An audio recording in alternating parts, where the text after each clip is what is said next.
आज मैं इस प्रेस कॉन्फ्रेंस में कह रहा हूं कि 17 सितंबर को शाम को 7 बजे मैंने नरेंद्र मोदी को 1000 करोड़ रुपए दिए थे। कर लो गिरफ्तार उनको। ऐसे तो कोई भी इस देश में खड़ा होकर कुछ भी कह देगा। सत्यपाल मलिक जी ने कहा मोदी जी को भ्रष्टाचार से कोई परहेज नहीं है। प्रधानमंत्री जी को करप्शन से कोई बहुत नफरत नहीं है और उसका बड़ा सबूत है कि मैंने गोवा में उनको शिकायत की कि ये करप्शन हो रहा है, तो इसलिए 1 हफ्ते में मेरा ट्रांसफर वहां से कर दिया। उसी इंटरव्यू में उन्होंने कहा कि इन लोगों के कुछ मुख्यमंत्री हैं जो भ्रष्टाचार करते हैं, खूब पैसे इकट्ठे करते हैं, लेकिन वो सारा पैसा मुख्यमंत्री अपने पास नहीं रखते, वो पैसा ऊपर भेजते हैं और वहां से वो पैसा उनकी दोस्त की कंपनियों के अंदर इन्वेस्ट होता है। मैंने भी तो इसी तरह का कुछ कहा था। तो चलो मेरी बात तो नहीं मानी, अब तो गवर्नर इनके अपने गवर्नर कह रहे हैं। तो ऐसा व्यक्ति जो इतना भ्रष्टाचार कर रहा है उसके लिए भ्रष्टाचार मुद्दा हो ही नहीं सकता।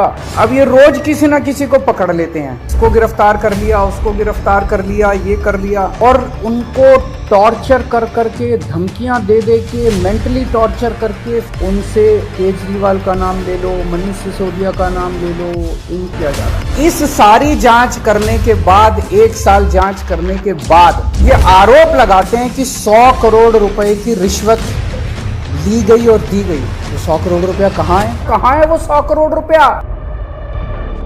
सब इतनी 400 से ज्यादा रेड हो चुकी हैं। मनीष सिसोदिया जी के घर पे रेड हो गई, इतने सारे दूसरे लोगों, पैसा है कहाँ? अरे पैसा तो तब मिलेगा ना जब रिश्वत ली गई होगी और रिश्वत दी गई होगी।